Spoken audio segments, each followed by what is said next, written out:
Hello and नमस्ते, स्वागत छ हजुरहरूलाई नेपाल अनलाइन स्कुल च्यानलमा। आज हामी बिबिएस फर्स्ट इयरको अकाउन्ट्स अन्तर्गत क्यास फ्लो स्टेटमेन्टको हामीलाई एक्जाममा सोधिएको ब्रिफ एन्सर क्वेसनमा थ्योरिटिकल क्वेसनका साथै हामी क्यास फ्लो स्टेटमेन्टमा हुने हाम्रो मेथडहरू हुन्छ नि, डाइरेक्ट मेथड, इन्डाइरेक्ट मेथड र यसका फर्मेटहरूको बारेमा हामी यस भिडियोमा चर्चा गर्छौँ। र अब हामी यहाँ सुरु गर्न जान्छौँ। हाम्रो रहेको छ आजको च्याप्टरको नाम क्यास फ्लो स्टेटमेन्ट। यो जस्तै अब हाम्रो यो टपिकले नै भनेको छ कि क्यास फ्लो स्टेटमेन्ट अर्थात् यो एउटा यस्तो स्टेटमेन्ट हो जसले चाहिँ क्यासको इनफ्लो र आउटफ्लोको बारेमा चाहिँ हामीलाई जानकारी दिने गर्दछ। तर यस्तो ट्रान्जेक्सन एन्ड द इभेन्ट्स जुन चाहिँ जसमा चाहिँ भनौँ न, जसमा क्यासको चाहिँ इन्फ्लो पनि छैन र आउटफ्लो पनि छैन हो, त्यस्तो ट्रान्जेक्सनहरूलाई चाहिँ यसले देखाउने काम गर्दैन है। र अब हामीले यहाँ रहेको छ यो क्यास फ्लो। क्यास फ्लोले हाम्रो दुईवटा कुराहरू इन्क्लुड गर्ने भयो। एउटा भनेको इनफ्लो र अर्को भनेको आउटफ्लो। र यसमा इनफ्लो भने चाहिँ के हो त भने चाहिँ हाम्रो व्यवसायमा कुनै पनि सङ्घ संस्थामा उनीहरूमा चाहिँ के भयो त, संस्थाहरूमा क्यास चाहिँ आयो, उनीहरूको ब्याङ्क ब्यालेन्स अथवा क्यास ब्यालेन्स बढ्यो, इन्क्रिजिङ भयो। के भयो त, क्यास बढ्यो भनेदेखि हाम्रो के भयो त, क्यास इन्फ्लो भयो। र यदि हाम्रो क्यास घट्यो, हामीले कुनै पनि खर्चहरू गऱ्यौँ अथवा हाम्रो कसैलाई पेमेन्ट गऱ्यौँ भनेदेखि त्यस्तो अवस्थामा व्यवसायबाट क्यासहरू चाहिँ आउट हुने गर्दछ हो, त्यसलाई हामी के भन्छौँ, क्यास हाम्रो के भयो त, क्यास आउटफ्लो, त्यसलाई आउटफ्लो भन्छौँ। र त्यतिखेर हाम्रो के हुन्छ त, क्यास घट्ने काम गर्दछ। हुने भनेको यति हो है। क्यास एउटा यस्तो व्यवसाय हुन्छ, त्यो व्यवसायमा चाहिँ विभिन्न प्रकारका एक्टिभिटिज भइरहेका हुन्छन्। तर हाम्रो यस्तो एक्टिभिटिज जुन चाहिँ हाम्रो क्यासमा क्यास इन भइरहेको छ अथवा क्यास आउट भइरहेको छ हो, त्यस्तो ट्रान्जेक्सनलाई मात्रै देखाउने काम हाम्रो क्यास फ्लो स्टेटमेन्टले गर्दछ। जसमा हाम्रो के हुनु भयो त, एउटा हुने भयो इन्फ्लो, जसमा हाम्रो क्यास चाहिँ बढ्छ र अर्को हुन्छ के हुन्छ, आउटफ्लो, जसमा हाम्रो क्यास चाहिँ घट्ने काम गर्दछ। यो भनेको के हो त, एउटा क्यास फ्लो स्टेटमेन्ट। यस्तो स्टेटमेन्ट जसले चाहिँ क्यास फ्लोको बारेमा देखाउने गर्दछ। र क्यास फ्लोभित्र पनि हाम्रो के हुनु भयो त, एउटा क्यास इन र अर्को हुने भयो क्यास आउट। यसरी दुईवटा कुराहरू हुने गर्दछ है जेनरली यो क्यास फ्लो स्टेटमेन्ट भनेको। र अब हाम्रो यो क्यास फ्लो स्टेटमेन्टले तीनवटा एक्टिभिटिजहरूको बारेमा कुरा गर्छ। र त्यो एक्टिभिटिजभित्र के छ त हाम्रो, जस्तै हाम्रो यहाँ हेरौँ, क्यास फ्लो स्टेटमेन्ट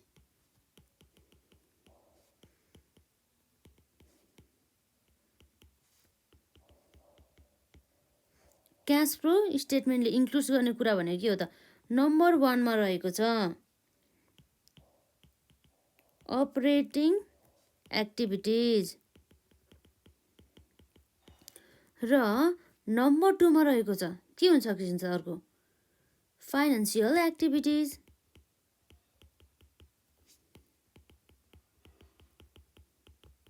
यसरी हाम्रो अपरेटिङ एक्टिभिटिज, फाइनेन्सियल एक्टिभिटिज र इन्भेस्टिङ एक्टिभिटिज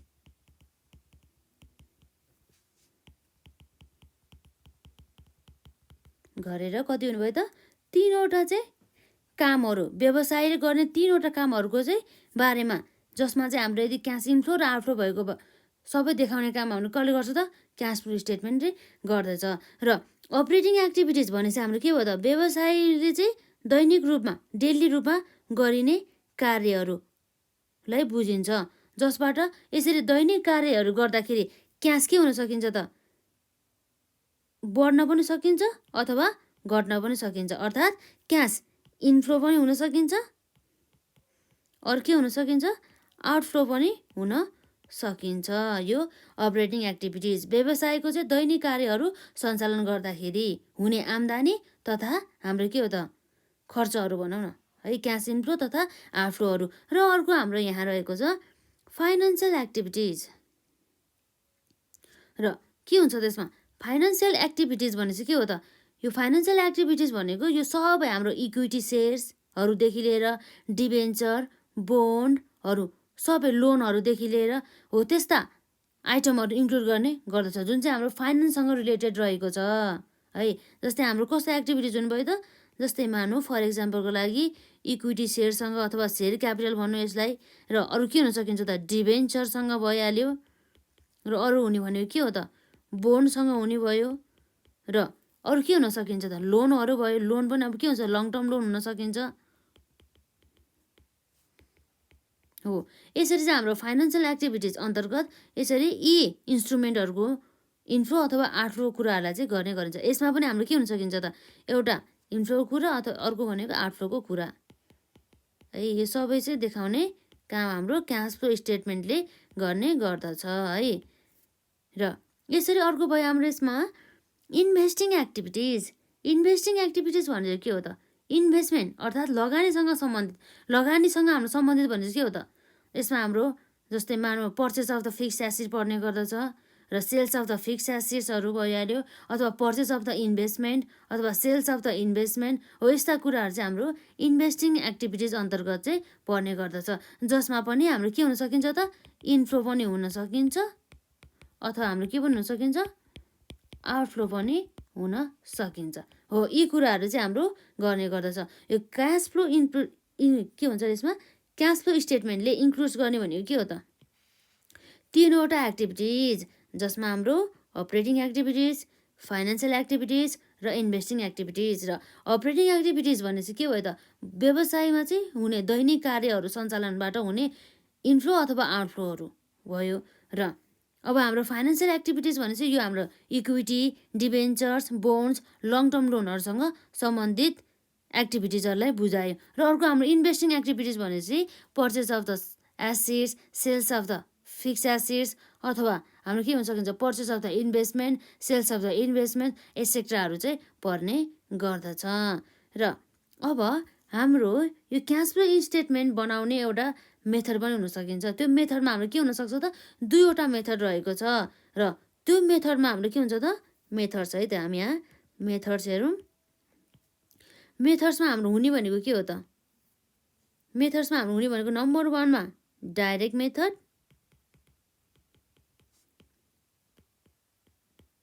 र नम्बर 2 मा रहेको छ इन्डाइरेक्ट मेथड। र यसरी डाइरेक्ट र इन्डाइरेक्ट मेथड गरेर चाहिँ दुईवटा मेथड हुने गर्दछ यो क्यास फ्लो स्टेटमेन्टमा।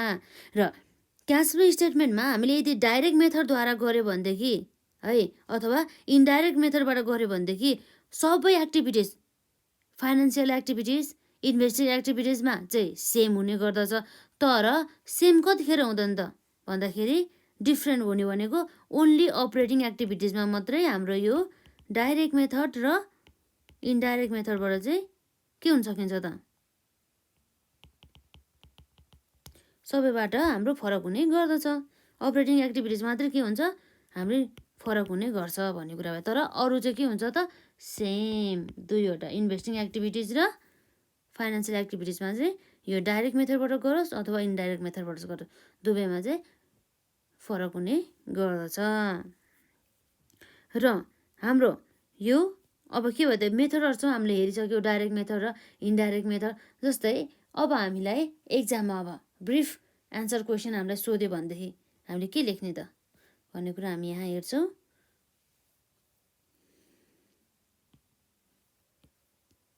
टु मार्क्समा सोध्छ हाम्रो यो थ्योरिटिकल पोर्सन है त यो चाहिँ। जस्तै अब हामीलाई सोध्न सक्छ क्वेसन नम्बर 1 मा जस्तै हामीलाई सोध्यो explain in the brief the cash flow from the operating activities भने चाहिँ हामीले यो cash flow from operating activities, cash flow from operating एक्टिभिटिजलाई हामीले के गर्नु पर्यो त यी सबै कुराहरूलाई चाहिँ हामीले कसरी डिफाइन गर्न सक्छौँ त। अब हामीले चाहिँ 2 मार्क्समा सोध्यो भनेदेखि है यो स्पेसली हाम्रो यो 2 मार्क्सको लागि है त्यस्तो अवस्थामा हामीले cash flow from the operating activities भन्ने के हो त अपरेटिङ भन्ने के हो भन्दा व्यवसायिक चाहिँ दैनिक कार्य सञ्चालनबाट हुन आउने क्यास इन्फ्लो अथवा क्यास आउटफ्लो र हामी के भन्छौँ त अपरेटिङ एक्टिभिटिज। अपरेटिङ एक्टिभिटिज भनेको चाहिँ बिजनेसको day to day business activities. जस्तै अब हामी यसलाई भन्न सक्छौँ cash flow from operating activities are concern with the day-to-day business operation. Cash flow from the operating activities is any cash transaction related to the firm's ongoing business, which is responsible for most of the profit earned or the loss suffered. Operating activities are concerned with the producing and the delivering goods and the rendering services. जस्तै कुनै पनि यस्तो company छ जुन कम्पनीले वस्तु तथा सेवाहरू उत्पादन गर्ने र त्यसलाई बेच्ने काम गर्छ भनेदेखि त्यो काम भन्ने के हो त उसको चाहिँ मेन एक्टिभिटिज जसलाई चाहिँ व्यवसायको चाहिँ दैनिक कार्य अन्तर्गत नै लिने गर्दछ हो त्यस्तो कार्यबाट हुन आउने क्यास इनफ्लो अथवा क्यास आउटफ्लोलाई हामी के भन्छौँ त cash flow from the operating activities भन्छौँ भन्ने कुरा भयो है जसमा हामीले यहाँ लेख्न सक्छौँ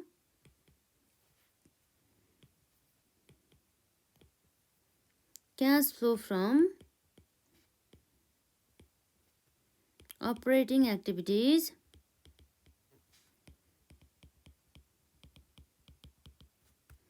are concerned with the day-to-day business operation.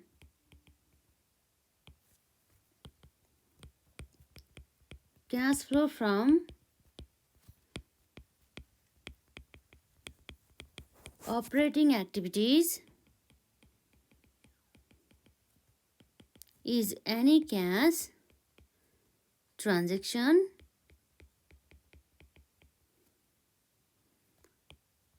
related to the operation.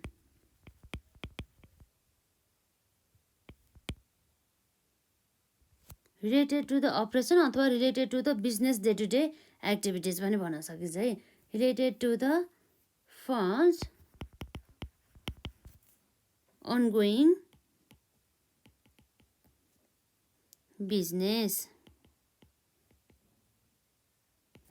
र यसरी हामीले क्यास फ्लो फ्रम अपरेटिङ एक्टिभिटीलाई डिफाइन गर्न सक्छौँ जुन चाहिँ हाम्रो व्यवसायलाई चाहिँ दैनिक रूपमा सञ्चालन गर्दाखेरि हुन आउने क्यास इनफ्लो अथवा क्यास आउटफ्लोलाई चाहिँ बुझाउने गर्दछ र त्यसै गरी अब हामीलाई यदि सर्ट क्वेसनमा अर्को सोध्न सक्ने सम्भावित क्वेसन भनेको के छ त क्वेसन नम्बर 2 मा रहेको छ हाम्रो cash flow from the investing activities cash flow from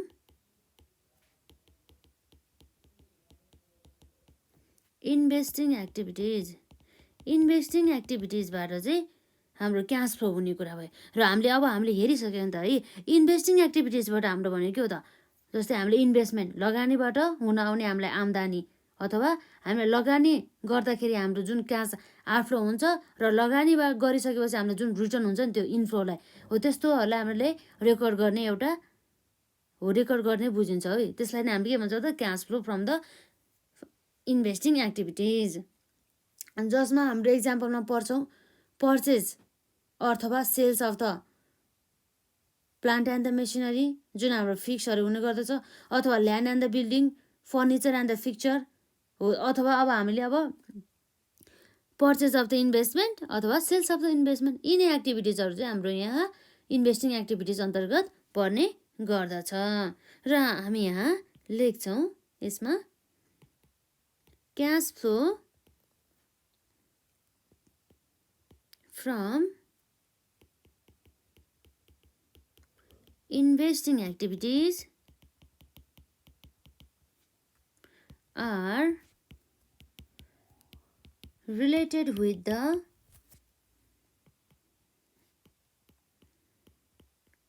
purchase and sale of non-current assets भन्ने कुरा भयो जुन चाहिँ हाम्रो fix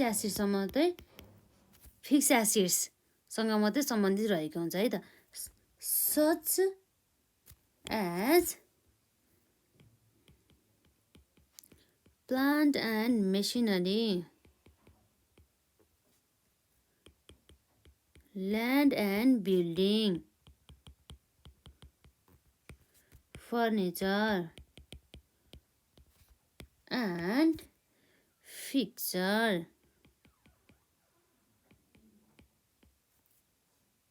etc. Investing activities also includes lending money and the purchase or sale of investment in securities.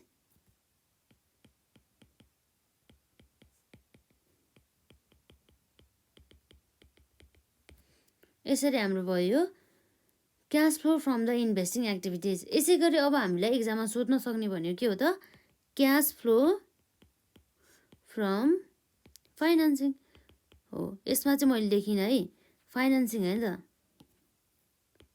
Financing activities भनेपछि अब financing एक्टिभिटिजभित्र हाम्रो पढ्ने भनेको के हो त अब यसबाट फाइनेन्स एक्टिभिटिज जसमा हाम्रो पढ्ने भनेको इक्विटी सेयर क्यापिटलबाट अथवा प्रिफरेन्स सेयर क्यापिटलबाट, डिबेन्चरबाट, डेब्टबाट अर हाम्रो के हुन सकिन्छ बोन्डहरू भयो, लोनहरू भयो हो। यी एक्टिभिटिजहरू चाहिँ हाम्रो पढ्ने गर्छ हो। त्यो एक्टिभिटिज गरेर बापत हुन सक्ने सम्भावित इन्फ्लो अथवा आउटफ्लोहरूलाई नै हाम्रो के हुन सकिन्छ त हो। त्यसबाट चाहिँ हुने आउटफ्लो अथवा इन्फ्लोहरूलाई नै हामी के भन्छ cash flow from the financing activities हो। यसरी चाहिँ हामीले लेख्न सक्छौँ, हामीलाई सोध्न सक्ने भनेको है। र अब हामीलाई क्यास फ्लो स्टेटमेन्टको इम्पोर्टेन्स यदि हामीलाई सोधिहाल्यो भनेदेखि हामी यो लेख्न सक्छौँ। यसरी हामीले क्यास फ्लो स्टेटमेन्टबाट हामीले कस्तो कस्तो इन्फर्मेसनहरू पाउन सक्छौँ। जस्तै हामीले एकदमै विभिन्न प्रकारको इन्फर्मेसनहरू पाउन सक्छौँ क्यास फ्लो स्टेटमेन्टबाट। र यसरी त्यो इन्फर्मेसनहरूको बेसिसमा हामीले विभिन्न प्रकारका चाहिँ निर्णयहरूदेखि लिएर कन्क्लुजनहरूमा चाहिँ हामी पुग्न सक्छौँ है। र यसै गरी यहाँ रहेको छ importance of the cash flow statement अन्तर्गत cash flow statement summarises the performance of the organisation on the cash basis. Cash flow statement is considered a better indicator of the future cash planning। र यसै गरी अर्को रहेको छ हो यसैको बेसिसमा के रहेछ त फ्युचर क्यास प्लानिङको बारेमा गर्न सक्छौँ। र cash flow statement discloses the movements of the internal funds related with the operating activities. Therefore this statement is more appropriate for the internal financial planning, reporting, controlling and the decisions making. यो भयो हाम्रो सबै important कुराहरू है त। अब हामी एकपल्ट यसलाई सबैलाई रिभ्यू गरौँ, जसमा हामीले अहिले हामीलेसम्म हेरेको भनेको के हो त अब एउटा यो क्यास फ्लो स्टेटमेन्ट एउटा यस्तो स्टेटमेन्ट हो जसले क्यासको इन्फ्लो र क्यासको आउटफ्लोको बारेमा चाहिँ कुरा गर्ने गर्दछ। क्यास कति आयो त व्यवसायमा र व्यवसायबाट कति क्यास चाहिँ आउटफ्लो भयो भन्ने कुराहरू चाहिँ यसले हेर्ने गर्दछ। र यसपछि अरू के हो त भन्दाखेरि जुन यो क्यास फ्लो स्टेटमेन्ट हुन्छ नि हो त्यसले इन्क्लुड गर्ने एक्टिभिटिज भनेको एउटा अपरेटिङ एक्टिभिटिज हो र अर्को भनेको फाइनेन्सियल एक्टिभिटिज र यसै गरी अर्को हुन्छ हाम्रो इन्भेस्टिङ एक्टिभिटिज। र अपरेटिङ एक्टिभिटिज हाम्रोमा पनि क्यास इन्फ्लो हुन्छ जुन हाम्रो व्यवसायको दैनिक कार्य सञ्चालन गर्दा हुन आउने क्यास इन्फ्लो र आउटफ्लोलाई चाहिँ हामीले के बुझ्न सक्छौँ त cash flow from the operating activities. र यसै गरी अर्को हाम्रो फाइनेन्सियल एक्टिभिटिज अन्तर्गत पर्ने भनेको जस्तै हाम्रो इक्विटीसँग सम्बन्धित, डिबेन्चरसँग सम्बन्धित, बोन्डसँग सम्बन्धित अथवा लङ टर्म लोनसँग सम्बन्धित, त्यसमा पनि हाम्रो क्यास इन्फ्लो अथवा क्यास आउटफ्लो हुने गर्दछ। र अर्को भनेको के हो त इन्भेस्टिङ एक्टिभिटिज, जसमा हाम्रो purchase of the plant and machineries जुन चाहिँ हाम्रो सबै फिक्स एसेटसँग चाहिँ सम्बन्धित रहेको हुन्छ तर करेन्ट एसेटसँग होइन हो। त्यस्तो जस्तै मानौँ यसमा हामीले कुनै पनि सेयरहरूमा अथवा कुनै पनि सेक्युरिटिजहरूमा यसरी लगानी गरेको अवस्थामा र त्यस्तो सेक्युरिटिजहरूबाट हामीलाई केही पनि आम्दानी अथवा क्यास इन्फ्लो हुन्छ भनेदेखि त्यसलाई हामी के भन्छौँ त investing activities, cash flow from the investing activities भन्छौँ। यो भयो हाम्रो एउटा क्यास फ्लो स्टेटमेन्टको सानो एउटा जानकारी, जसमा हाम्रो मेथड हुने भनेको के हो त एउटा भनेको डाइरेक्ट मेथड र अर्को भनेको इन्डाइरेक्ट मेथड। र यो डाइरेक्ट मेथड र इन्डाइरेक्ट मेथडबाट हामीले क्यास फ्लो स्टेटमेन्ट निकाल्दाखेरि सबै एक्टिभिटिजमा सेम हुन्छ, जुनलाई पनि एउटै आउँछ।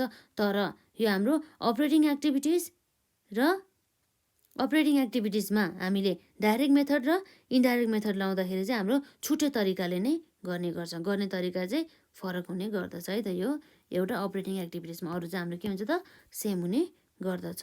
र यसपछि हाम्रो रहेको छ cash flow from operating activities है, स्पेसल फर 2 मार्क्सको लागि। र त्यसमा रहेको छ हाम्रो cash flow from operating activities are concern with the day to day business operation. Cash flow from operating activities is any cash transaction related to the firm's ongoing business भन्ने कुरा भयो। र यसपछि हाम्रो नम्बर 2 मा रहेको छ cash flow from investing activities. Cash flow from investing activities are related with the purchase and the sales and the non-current assets such as plant and the machinery, land and the building, furniture and the fixture, etc. Investing activities also includes lending money and the purchase or the sales of investment in the securities. र अब हामीले यदि एक्जाममा सोध्यो भनेदेखि cash flow from the financing activities पनि लेख्न सक्छौँ। र अर्को भनेको हाम्रो इम्पोर्टेन्स है यो क्वेसन पनि। यो क्वेसन आफैमा इम्पोर्टेन्ट छ। र हाम्रो यो भनेको के हो त importance of cash flow statement, जसलाई हामी सिएफ भन्छौँ क्या, क्यास फ्लो स्टेटमेन्ट हो यसको इम्पोर्टेन्सहरू हो। यसरी हामीले सानो जानकारी लियौँ। र अब हामीले यो डाइरेक्ट मेथड र इन्डाइरेक्ट मेथडबाट यो क्यास फ्लो स्टेटमेन्ट निकाल्ने यो जुन हाम्रो फर्मुला हुन्छ नि हो, त्यो चाहिँ हामीले छुट्टै हेरेनौँ। जब हामीले न्युमेरिकल प्रब्लम गर्छौँ नि अब नेक्स्ट भिडियोमा हो, हामी त्यतिखेर नै हामीले फर्मेट सहित नै जान्छौँ है त। हामीले यसरी न्युमेरिकल गर्दाखेरि नै हामीले फर्मेट बुझ्छौँ नि त के हुनुपर्ने रहेछ भनेर। र अब हामी आजलाई यति नै गर्छौँ। र नेक्स्ट भिडियोमा डाइरेक्ट मेथड र इन्डाइरेक्ट मेथडबाट कसरी हामीले क्यास फ्लो स्टेटमेन्ट निकाल्ने भन्ने कुरा हेर्छौँ।